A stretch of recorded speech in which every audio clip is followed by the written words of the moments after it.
हरे कृष्णा। हमारे 7 शक्ति चक्रों में मूलाधार सबसे शुरुआती जो चक्र है वो बहुत महत्वपूर्ण है।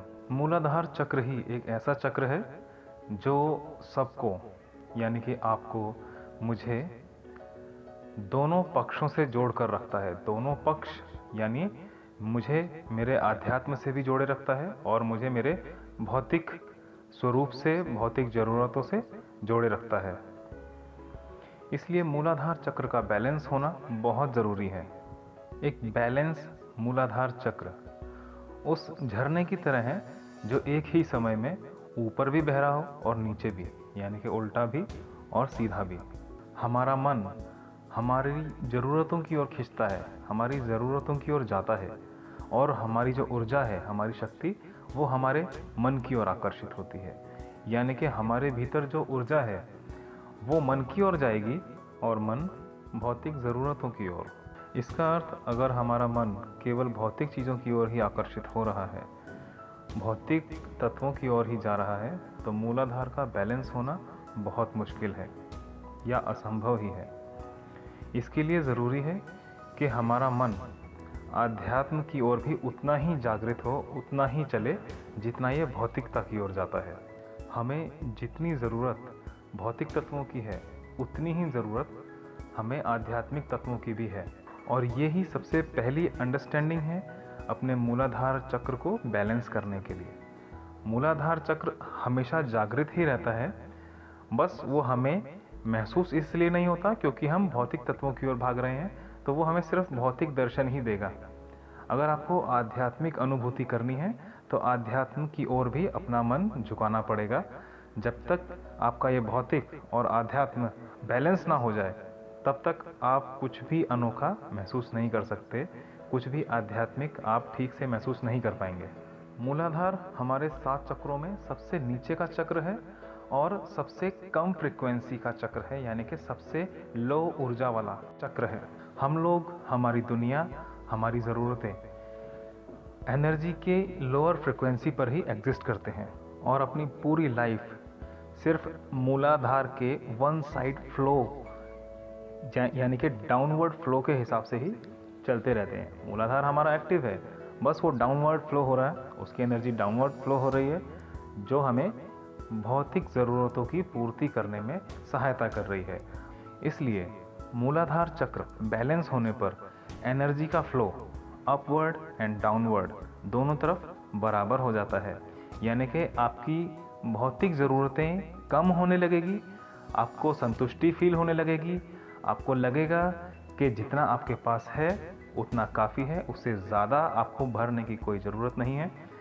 और उतना ही आपको महसूस होगा कि आपके अंदर जो खालीपन है वो भरने के लिए आपको पूजा पाठ, ध्यान, मेडिटेशन, ऐसा कुछ ना कुछ तो चाहिए ताकि आपको अंदर से वो सेटिस्फैक्शन मिले। यानी कि अब आपकी सेटिस्फैक्शन सिर्फ भौतिक तत्वों पर ही नहीं, आध्यात्मिक तत्वों पर भी निर्भर करती है। इसका मतलब है आपने अपने मूलाधार चक्र को बैलेंस कर लिया है, आपकी लाइफ को बैलेंस कर लिया है। और मूलाधार चक्र जागने का सीधा सीधा अर्थ है आपका लाइफ मैनेजमेंट बिल्कुल बैलेंस होना। ध्यान, योग, मेडिटेशन, ये तो केवल आपके उस शक्ति केंद्र को और ज़्यादा जागृत, यानी कि और ज़्यादा आपको अनुभव होने देता है। जितना ज़्यादा आप मेडिटेशन करते हैं, आपको उतना ही ज़्यादा अनुभव होने लगते हैं, उतना ही ज़्यादा आप सूक्ष्म स्तर तक चीज़ों को महसूस करते हैं।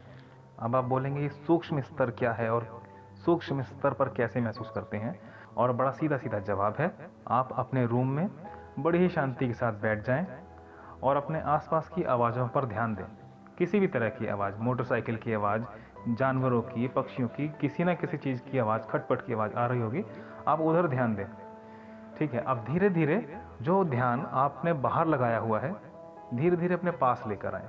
अपने पास मतलब आप अपने शरीर के पास जो चीज़ें हैं, हो सकता है पंखा है, या कोई बच्चे खेल रहे हैं, या आप कुछ म्यूज़िक सुन रहे हैं तो उसकी आवाज़ आ रही है, वहाँ पे ध्यान दें। धीरे धीरे अपनी सांसों की ओर ध्यान दें। जब थोड़ी देर आप अपनी सांसों की ओर ध्यान देंगे, आपको अपनी सांसों की गहराई महसूस होने लगेगी। हो सकता है आपको अपनी बॉडी के अंदर जो ब्लड सर्कुलेशन है वो महसूस होने लगे, आपकी नाड़ी, आपकी नर्व्स जो धड़क रही हैं आपके बाजुओं में, आपकी गर्दन पर, छाती में, कहीं ना कहीं वो आपको महसूस होने लगे। हो सकता है आपको आपका दिल धड़कता हुआ महसूस होने लगे।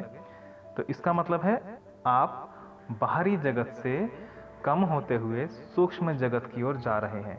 जितना ज़्यादा आप बाहर की तरफ एक्टिव हैं, बाहरी दुनिया में एक्टिव हैं, तो यानी कि आप भौतिक रूप से जीवित हैं। और जितना ज़्यादा आप अपने आप में जा रहे हैं, अपने अंदर की चीज़ों को समझ रहे हैं, यानी कि आप सूक्ष्म स्तर तक उतरते जा रहे हैं। और उसके बाद सबसे अंतिम जो आवाज़ आपको आती है उसे कहा जाता है अनाहत नाद। अनाहत नाद का मतलब है एक ऐसी आवाज़ जिसका कोई कारण नहीं है लेकिन वो है। तो ये सारी चीज़ें आप तभी जान पाएंगे जब आप कंसिस्टेंसी के साथ मेडिटेशन डेली प्रैक्टिस कर रहे हैं, एक प्रॉपर तरीके से, प्रॉपर टाइम टेबल के हिसाब से, एक पर्टिकुलर टाइम पर। हाँ, एक ज़रूरी बात, मूलाधार चक्र को लाल रंग का कहा जाता है। और आप जानते होंगे कि इंद्रधनुष में सबसे नीचे का पहला रंग लाल रंग का होता है क्योंकि वो लोअर फ्रिक्वेंसी का है। इसीलिए मूलाधार चक्र का भी रंग लाल ही होता है क्योंकि वो लोअर फ्रिक्वेंसी पर वाइब्रेट हो रहा है। और इसी हिसाब से जो हम 7 सुर गाते हैं उसमें सबसे पहला सुर सबसे लोअर फ्रिक्वेंसी का होता है। तो कुछ ना कुछ इन चीज़ों के बीच में कनेक्शन है। जब आप ये मेडिटेशन करेंगे तो आपको ये चीज़ें समझ में आने लगेगी। आपको एनर्जी, बैलेंस और ये लाइफ, ये तीनों चीज़ों की अंडरस्टैंडिंग होने लगेगी। आपको सिर्फ ध्यान देना है अपने शक्ति चक्रों पर। आप जिस चक्र को जागृत करना चाहते हैं सिर्फ उसी चक्र का ध्यान करते हुए, वो चक्र जिस स्थान पर है आपके शरीर में, एक्चुअली में ये शरीर में नहीं होता है, ये सूक्ष्म शरीर में होता है, तो उस जगह पर सिर्फ आपको ध्यान करना है कि हाँ, मेरे शरीर के इस स्थान पर ये चक्र स्थित है और ये इस रंग का है। और आप जब लगातार वहाँ पर मेडिटेशन करते हैं, ध्यान करते हैं, तो वो जगह एक्टिव होने लगती है। उस जगह पर जितनी भी एनर्जी है वो सारी रिलीज होने लगती है, खुल जाती है। उस कारण से ही आपका जो चक्र है जागृत हो जाता है। कुंडलिनी शक्ति जागरण के बहुत सारे फायदे हैं, लेकिन अगर आपको इसके बारे में कोई नॉलेज नहीं है, कोई अंडरस्टैंडिंग नहीं है क्लियर, तो ये नुकसानदायक भी हो सकती है। क्योंकि हो सकता है कि आप कुछ गलत तरीके से प्रैक्टिस करें और आपको इसका गलत फल प्राप्त हो। इसीलिए आपकी सेफ साइड के लिए मैं सजेस्ट करूंगा कि आप चक्रों पर ध्यान ना लगाकर आपकी रीढ़ की हड्डी पर ही ध्यान लगाएं। आपके लिए सबसे बेस्ट है। किसी चक्र पर ध्यान नहीं देना है, आपको बस अपनी रीढ़ की हड्डी महसूस करनी है, पीछे नीचे से लेकर सिर के ऊपर छोर तक। कोशिश कीजिए आपका ध्यान धीरे धीरे रीढ़ की हड्डी के नीचे से होता हुआ फिर ऊपर तक जाए और ऊपर से वापस रीढ़ की हड्डी के नीचे। आपको बस ट्रैवल करना है मेंटली आपकी रीढ़ की हड्डी में, ऊपर से नीचे, नीचे से ऊपर, इस तरह से। तो इससे आपको किसी तरह का कोई नुकसान नहीं है। ये आपकी मेडिटेशन में हेल्प भी करेगा और बाय डिफ़ॉल्ट आपके शक्ति चक्र जागृत करने में भी आपकी हेल्प करेगा। आपको बिल्कुल जोर देने की ज़रूरत नहीं है कि कौन सा चक्र मेरा जागृत है, कौन सा नहीं, बिल्कुल नहीं सोचना है। आप सिर्फ अपनी रीढ़ की हड्डी पर ध्यान दीजिए और बस धीरे धीरे चमत्कार होने लगेंगे। ये बात ठीक है कि आप कुंडलिनी शक्ति को जागृत करना चाहते हैं, आप अपने 7 चक्रों को जागृत करना चाहते हैं, लेकिन स्पेशली उन्हें जागृत करने के लिए उन्हीं के ऊपर फोकस करना भी ज़रूरी नहीं है। जैसे हमारे योगी साधु लोग हैं, उनमें से भी बहुत ही कम ऐसे हैं जो ये काम प्रॉपर तरीके से कर पाते हैं या करते हैं। इसीलिए मैं आपको सजेस्ट करूंगा, अगर आप कुंडलिनी शक्ति जागृत करना चाह रहे हैं, आपका मोटिव ठीक है कि आपको 7 चक्र जागृत करने हैं, लेकिन आप अपना पूरा ध्यान केवल और केवल आपकी रीढ़ की हड्डी पर लगाएं ताकि वो आपको पूरा बेनिफिट दे। जितना गहरा आपका ध्यान होगा उतनी ही शीघ्रता से आपके चक्र, आपकी कुंडलिनी शक्ति जागृत होगी और अपवर्ड फ्लो होगी। ये सब तो था मूलाधार चक्र के बारे में। अगला चक्र है स्वाधिष्ठान चक्र, जो कि मूलाधार के बाद दूसरा चक्र है और इसके बारे में हम बात करेंगे अपनी नेक्स्ट वीडियो में। तब तक के लिए हरे कृष्णा।